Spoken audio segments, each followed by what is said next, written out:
Mesdames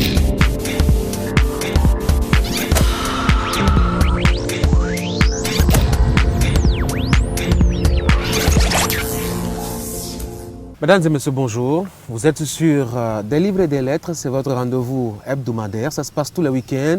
Une tribune de littérature qui donne la parole à un auteur et à son ouvrage, afin justement d'échanger autour de la thématique abordée. Aujourd'hui, on va évoluer sur un champ plutôt singulier. On va parler de religion. On va surtout parler d'une thématique, la question du mariage. La question du mariage vue par le Coran, sinon les musulmans, pour être un peu plus large. Le titre de notre ouvrage d'aujourd'hui, Ne donnez pas de femmes aux idolâtres. C'est donc de Clément Akobi Abani que nous recevons sur notre plateau. Monsieur Clément Akobi, bonjour. Bonjour. Bienvenue sur mon plateau. Merci, cher journaliste. Je vous remercie pour votre invitation. Et c'est un honneur pour moi de parler des femmes parce que nous sommes dans le mois de la journée internationale de la femme. En effet, Merci, nous sommes donc au mois de mars. Oui. Et justement, le 8 mars est consacré à la journée internationale de la femme. Présenté comme ça, votre titre, il choque. Où est la tolérance religieuse? Effectivement, comme vous venez de le dire, c'est un titre qui paraît bizarre à beaucoup de personnes, alors que normalement, il y a tout un avantage dans ce titre-là en ce qui concerne les femmes. Quand nous disons ne donnez pas de femmes aux idolâtres, vous savez très bien que la femme est une ressource importante pour la société. Et en termes de mariage, une femme croyante, une femme bien éduquée, une femme éprise de valeurs morales en termes de mariage doit pouvoir se marier à quelqu'un de bien, à un croyant, quelqu'un qui partage ses affinités en termes de morale. Autrement, son mariage serait catastrophique. Donc c'est pour ça nous disons ne donnez pas de femmes aux idolâtres. Donc les idolâtres ici, en dehors de ces personnes qui ne croient pas ou n'adorent pas un Dieu unique, dans un sens figuré, ça implique des personnes mal éduquées, des personnes qui sont des voyous, qui n'ont aucun respect pour la femme et qui, si une femme ne fait pas attention, si elle tombe dans le filet de ces genres de personnes, son mariage serait catastrophique. Donc en réalité, c'est un livre qui est une boussole pour des personnes qui aspirent à construire leur mariage sur la base de la crainte de Dieu et des valeurs morales. Parce qu'un mariage qui n'est pas basé sur les valeurs morales et la crainte de Dieu, c'est un mariage qui ne fera pas long feu. Oui, mais toutes les religions défendent les valeurs morales. Oui, toutes les religions défendent les valeurs morales, mais concrètement, est-ce que dans la pratique aujourd'hui, et si vous prenez les statistiques en termes de divorce, en termes de problèmes conjugaux, et même si vous vous référez à votre famille, si nous nous référons à chacune de nos familles, il y a de ces cas où on se pose la question si véritablement les valeurs morales sont au centre des mariages aujourd'hui. Et dans ce livre, parce que qu'est-ce qui a amené concrètement à pondre ce livre-là? C'est suite à une question qu'on m'a posée sur une chaîne de télévision pendant que j'organisais les assises des journées interreligieuses qui a réuni près d'une vingtaine de communautés religieuses au Bénin, où on me posait la question de savoir pourquoi chez les musulmans, si un homme non musulman ne se convertit pas, il n'a pas droit d'avoir une femme pendant qu'il demande la main. Il faut forcément... Donc, c'est la réponse à cette question qui a amené à écrire ce livre. Donc, en répondant à cette question, ça nous a amené également à voir ce que les autres religions disent.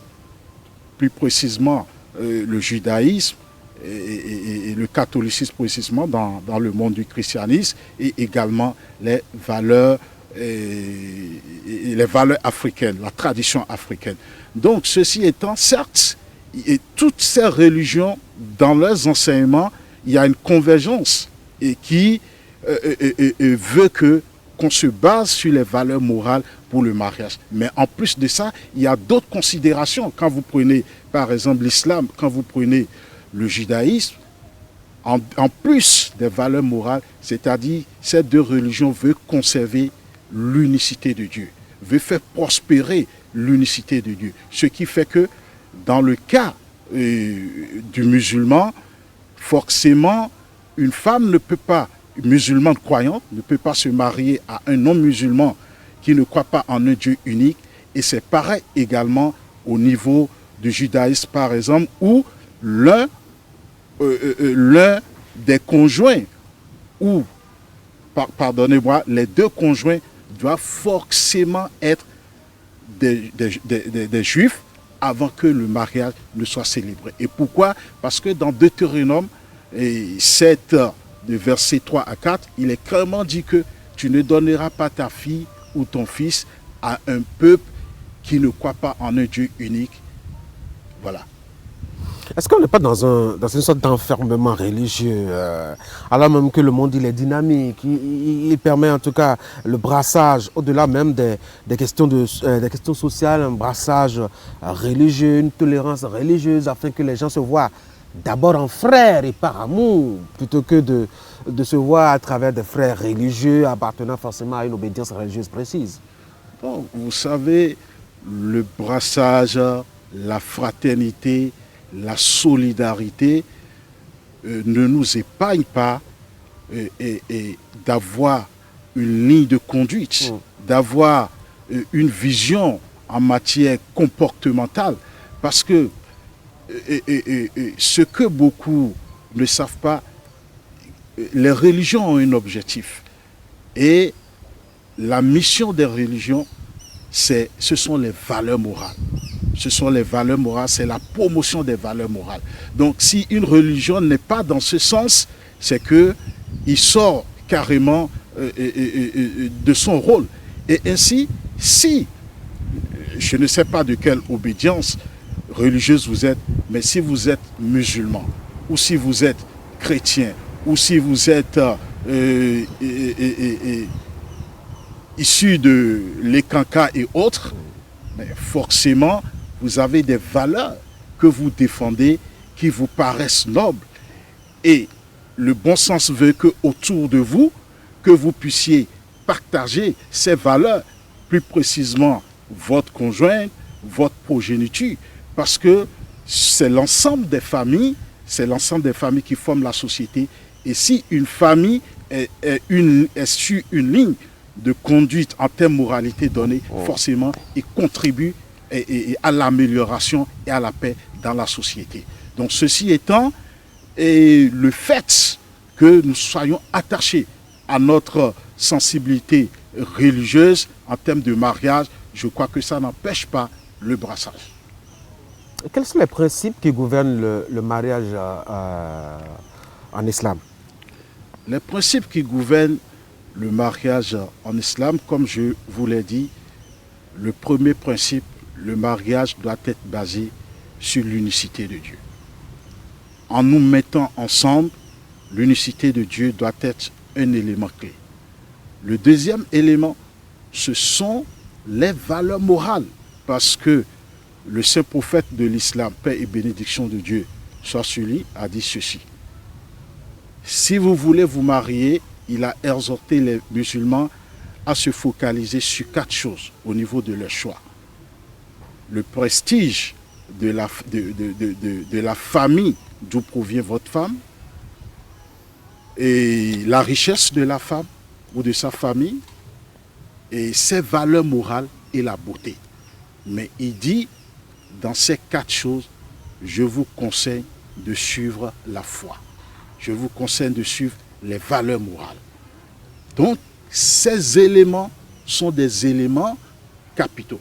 Et quand vous prenez également et comment appelle-t-on dans le catholicisme, j'ai pu lire un écrit de l'abbé Jean Violet qui disait ceci: même si la beauté doit prendre une part dans le choix du conjoint ou de la conjointe, les valeurs morales doivent être au premier plan, et des enquêtes doivent précéder le choix du conjoint ou de la conjointe avant qu'on ne prenne une décision finale.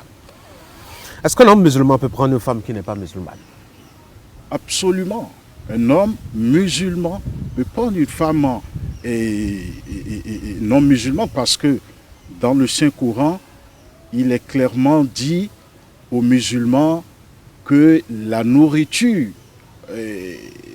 des gens du livre, les gens du livre, c'est un thème que le Coran utilise chaque fois pour parler des religions qui ont précédé l'islam. Et le Coran dit que les femmes vertueuses parmi les gens du livre, peuvent, parmi ces femmes-là, les musulmans peuvent choisir les femmes. Pourquoi? Parce que, vous savez, contrairement aux femmes, dans le monde entier, partout dans notre tradition africaine, on sait que l'homme est le chef de famille. Et il est susceptible d'être suivi dans ce qu'il fait. Il constitue un modèle. Et aussi, la femme obéit à son homme.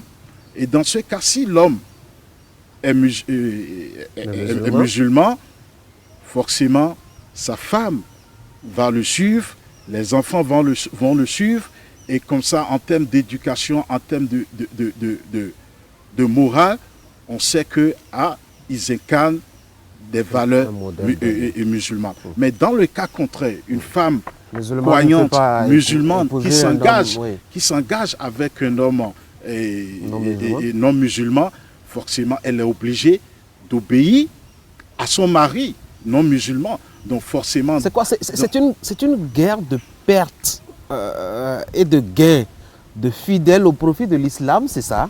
Non, ce n'est pas ça, comme je viens de vous le dire. Vous savez, c'est un peu comme une entreprise qui est dans le marketing, qui a une stratégie de ses produits et de ses services.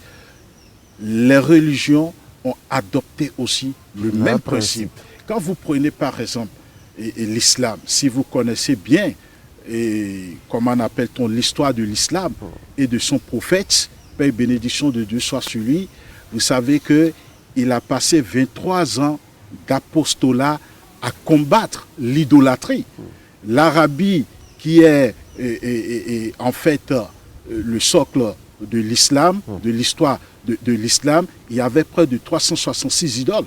Donc il a mené un combat pour que l'unicité de Dieu soit instaurée. Donc dans le système qui a été établi, c'est un système qui veut que l'unicité de Dieu ne soit pas bannie sur la terre et que ça continue dans l'éternité.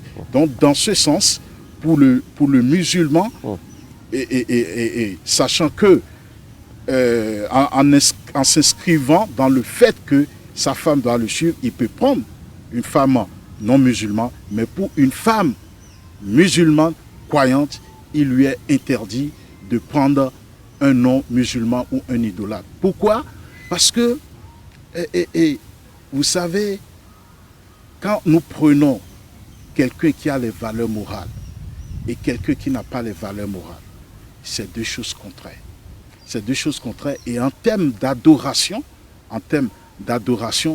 il est clairement dit que à la place d'un idolâtre, pour ces femmes croyantes musulmanes, un esclave croyant leur est plus profitable. Donc, parce que imaginez que votre soeur ou un parent à vous, et du genre féminin, vous présente juste un serviteur qui est un croyant aujourd'hui, peut-être qui sert des gens quelque part. Mais si vous êtes focalisé sur le matérialisme, vous allez vous demander, mais ma soeur, elle est folle ou quoi? Mais ici, Dieu vous dit, écoutez, un esclave croyant vous est plus profitable. Un esclave, c'est quelqu'un qui n'a pas de volonté, c'est quelqu'un qui fait la volonté de son maître. Mais Dieu dit, c'est la voie qui vous serait plus profitable. Hein, c'est la voie de la moralité, c'est la voie de l'unicité. Et dans ce sens, un esclave croyant est mieux pour vous. Le judaïsme, c'est une religion qui prône le monothéisme, Absolument. l'unicité de Dieu. Absolument. C'est un principe d'ailleurs, par ailleurs cher à l'islam. Oui. Pourquoi alors une femme musulmane ne peut pas aller prendre peut-être un homme de la religion qui est judaïste par exemple, étant donné que les principes cardinaux sont partagés par les deux religions là? Oui, et c'est une question pertinente que vous posez. Du moment où ils ont déjà un élément unique qui les relie, qui est l'unicité de Dieu, Oui. ils pourront facilement se comprendre. Et dans ce cas, c'est aux deux couples de décider. En fait, ce qu'il faut comprendre... Moi, je veux votre perception justement de la probabilité de formation de ce couple-là. Oui. Une femme musulmane, Oui. Un homme qui a du judaïsme, Oui. tous qui partagent le même principe de l'unicité de Dieu Oui. et qui ont peut-être même les mêmes valeurs morales aussi. Oui. Est-ce qu'ils ne peuvent pas se marier?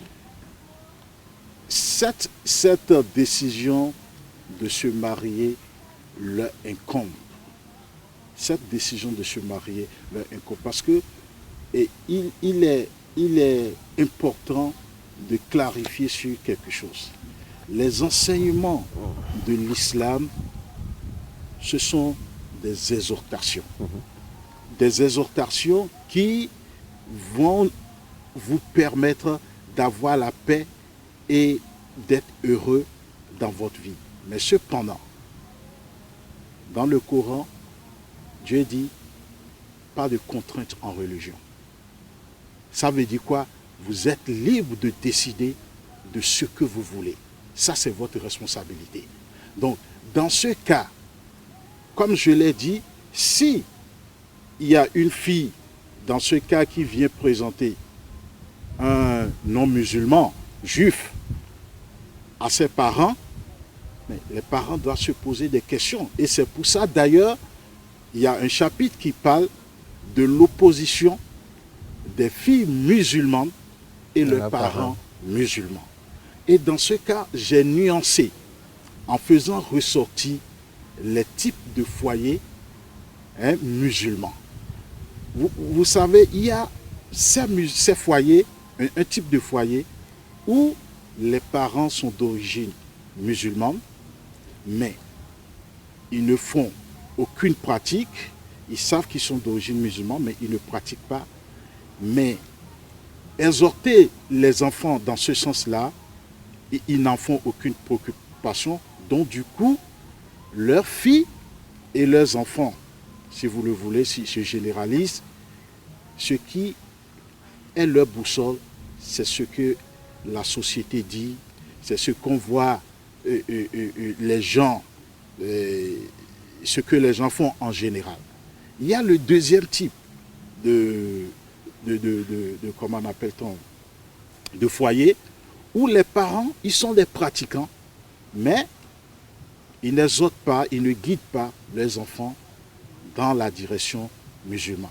Là également, ces enfants sont à l'image du premier type de foyer dont je viens d'énumérer, mais dans le troisième type de foyer, où les parents sont pratiquants, ils sont préoccupés par l'éducation des enfants. Ils éduquent leurs enfants dans ce sens. Au point où, quand vous voyez ces enfants, hommes et garçons, il y a déjà des éléments identitaires qui prouvent qu'ils sont des musulmans. Dans le troisième type de foyer, vous ne verrez jamais une fille de ce foyer présenter un homme non musulman, qu'il soit juif, catholique ou je ne sais pourquoi. Parce que, vous savez, il y a la loi des affinités. qui veut que tout ce qui se ressemble s'assemble. Parce que une fille d'un tel foyer et ne se reconnaît pas ou ne se voit pas en termes d'affinité dans un non-musulman, qu'il soit juif, bouddhiste et autres. Mais dans les deux cas précédents, forcément, du moment où cette fille ne pratique pas, mais elle s'identifie à quelqu'un qui n'est pas musulman.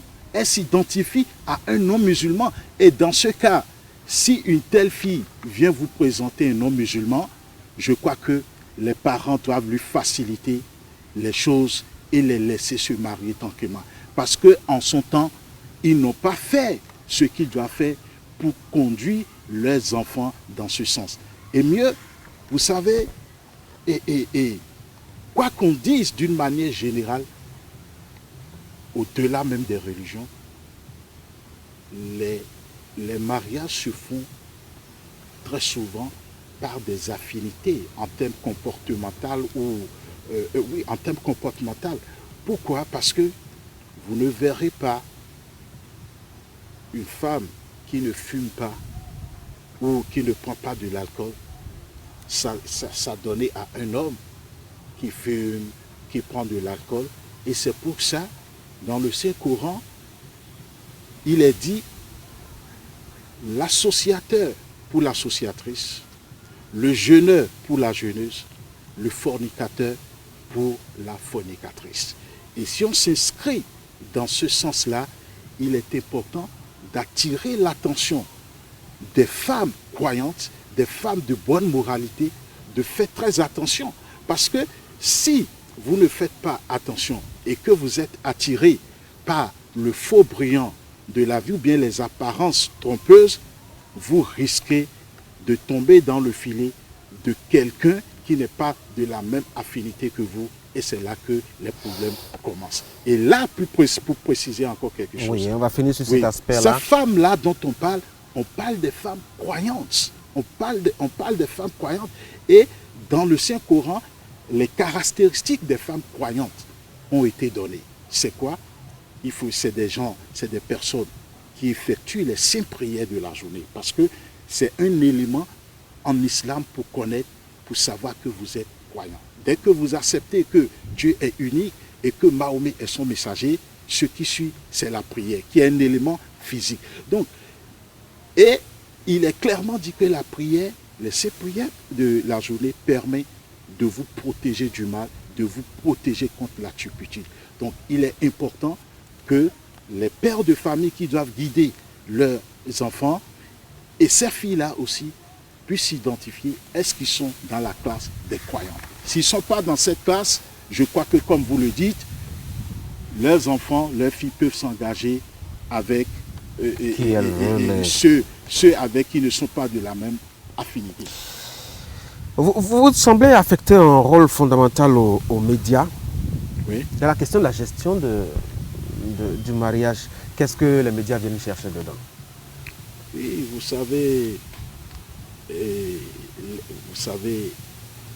les outils des médias jouent un rôle très important dans ce qu'ils diffusent.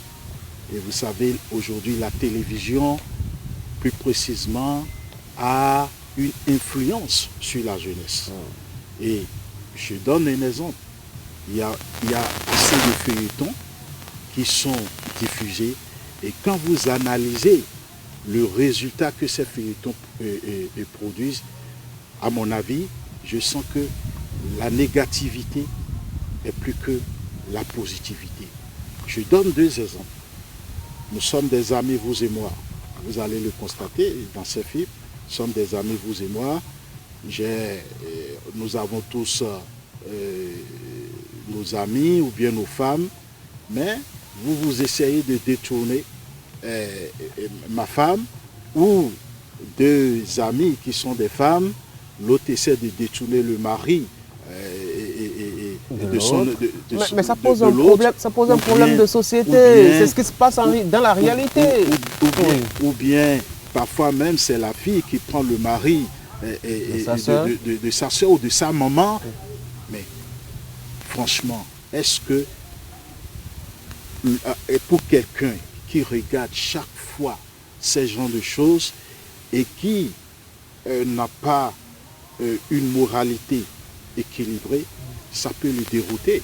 Et je me rappelle quand je faisais ma licence, j'ai mon professeur de sociologie qui me disait que, vous voyez, pour connaître la moralité ou le comportement des filles, quand vous suivez ces feuilletons, essayez d'identifier l'actrice que telle ou telle personne aime et vous saurez de quelle moralité elle est.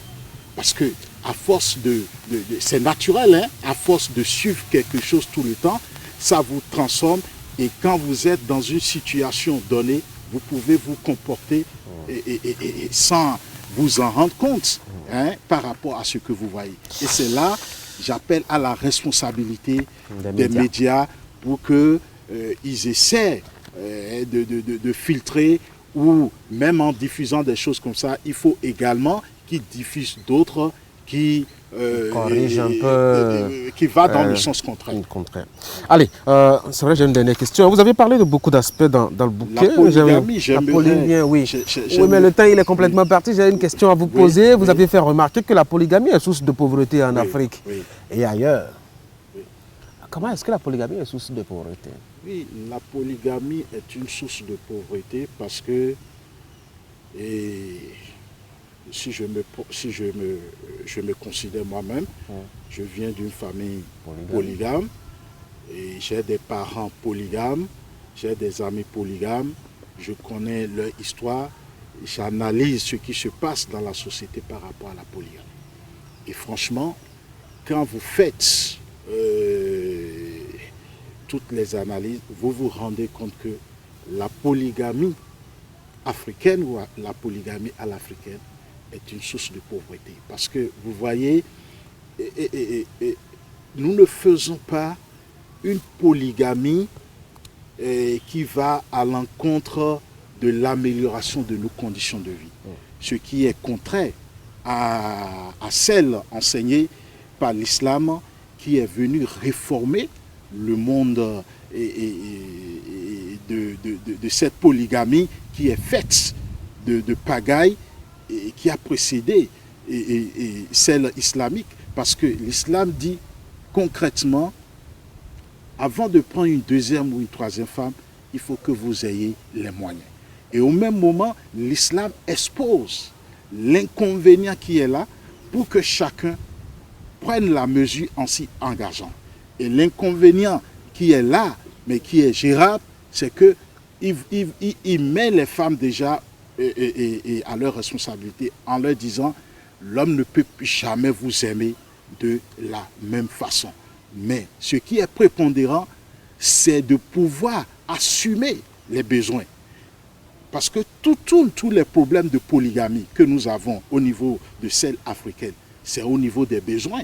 Parce que l'homme, il n'a pas les moyens déjà de subvenir à une seule femme, mais il se met dans des problèmes.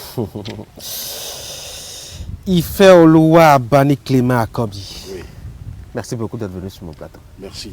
Merci également. Très bon week-end à vous. Merci. Mesdames et messieurs, c'est la fin de cette émission. Merci d'avoir été là. Ce fut un plaisir d'avoir passé quelques bouts de temps avec vous à décortiquer justement le bouquin d'aujourd'hui. Ne donnez pas de femmes aux idolâtres. On a parlé un peu du mariage, de l'acte de mariage, de la perception de l'acte de mariage par la religion musulmane. Et c'est sans interdit, c'est sans autoriser aussi. Merci encore une fois d'avoir été là. Bon week-end à vous.